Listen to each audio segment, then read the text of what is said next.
And joining me right now is Hall of Famer Jason DeVos. Jason, congratulations. Well deserved. What a wonderful speech you gave. God bless you for doing that. But let's talk about when you got that phone call that you were being inducted in the Hall of Fame. What went through your mind? It was very humbling, to be honest, Anthony. You know, I don't think anyone ever sets out to win individual awards in a team sport or in any sport for that matter. You just you go out and you try and do your very best, and you try and play the game the way it should be played, and that's what I always tried to do. And I was fortunate enough in my career to have some success with the national team, with club teams like Wigan Athletic, Montreal Impact, to win championships, and there's nothing better. There's no greater feeling than that. But you know, to go into the Hall of Fame with so many great servants to the game in our country, it really is a great privilege. Talk about a big memory for Canada when you played for them, but also overseas. I mean, the biggest one obviously is the Gold Cup in 2000. I mean, it was a Cinderella story in many respects. You know, the program that was put together before the tournament, I threw it out in disgust because it was so derogatory towards us as a country, and basically said we had no chance of scoring a goal, let alone getting out of our group, and yet we went on to win the whole tournament, and it was just an incredible incredible time. You know, on a club level, I enjoyed every club that I played for overseas: Darlington, Dundee United, Wigan, and Ipswich. My best memories, I think, are from Ipswich, my last 4 years of my career, because I think I was mature enough to appreciate what a great profession it is to be a footballer, and I cherished every day there. Great fans, great club, great staff. I was back there very recently, and it was just like coming home. And I had the same reception at Wigan as well. So, you know, I was very lucky to play for some great clubs, and that, you know, memory is going to stay with me for a long time.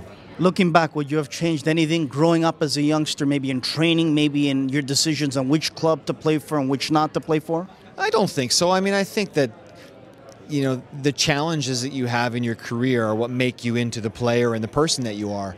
And in my respect, my career, I had a lot of hurdles that I had to overcome. I was told on a number of occasions I wasn't good enough. I wasn't good enough to play overseas. I wasn't good enough to play professionally. Wasn't good enough to play for the national team. And yet I overcame those challenges and just wouldn't give up and wouldn't quit when it was probably easier to do so. So, you know, I think the message in that is, you know, if you want to achieve something, you can do it. You just have to find a way to make it happen.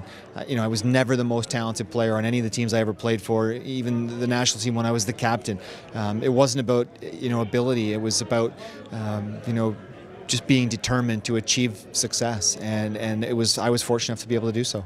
You mentioned one special person in your life, your wife, and what a wonderful wife you have, and the wonderful words you mentioned, that she has been basically the backbone in your young career and playing as a pro. But talk about growing up. Was there a special coach or two that meant a lot to you? Maybe a parent, an influence? Who helped you? Who made you live your dream that you can look back and say, thanks for all that you did for me? Yeah, I mean, obviously my parents are the biggest ones, the greatest support network that any person could have ever had. I was fortunate enough to have. They never pushed me. They never forced me to do anything. They just supported me. You know, my dad taught me the game, but more than anything, he and my mother supported my desire to go and play at the highest level and sacrifice their own wants and needs so that I could do so. And I wouldn't have had a career without them. In terms of coaching, you know, my father obviously had a huge influence on me. But also when I was a kid, I played hockey in the winter, soccer in the summer, and one of the best coaches I've ever had is a man by the name of Jack McKinnon, who was my hockey coach when I was 10 years old. Taught me more about what it takes to be a professional than any coach I've ever had. And, you know, that's why I say it's so important that we put everything that we have in Canada into coach development, because coaches can be so impactful on a young player's, not just their career, but on their persona, on their personality and who they are.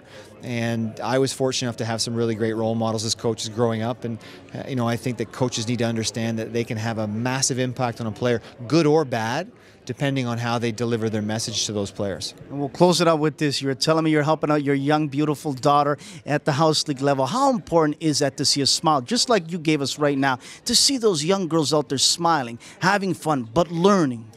Well, it's great. I mean, I think that the game has to be about fun, first and foremost. I mean, we talk about fun like it's a dirty word sometimes, and for me, you know, it's just how you define what is fun.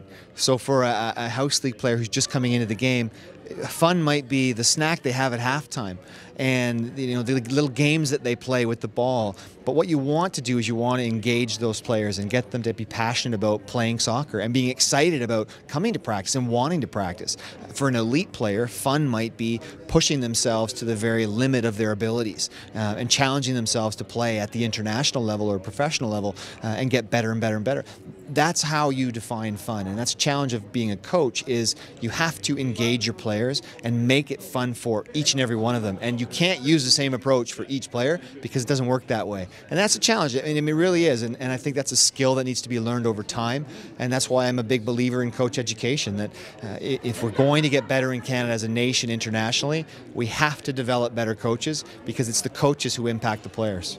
Beautifully said, well said. Hall of Famer Jason DeVos, a guy that always gives of his time, and a guy that we are so thankful to have in this country. Jason, congratulations again. You're a beautiful guy, a humble guy, and you always return calls. Thank you so much, and welcome to the Hall of Fame. Jason DeVos. Thank you very much, Anthony. Take care.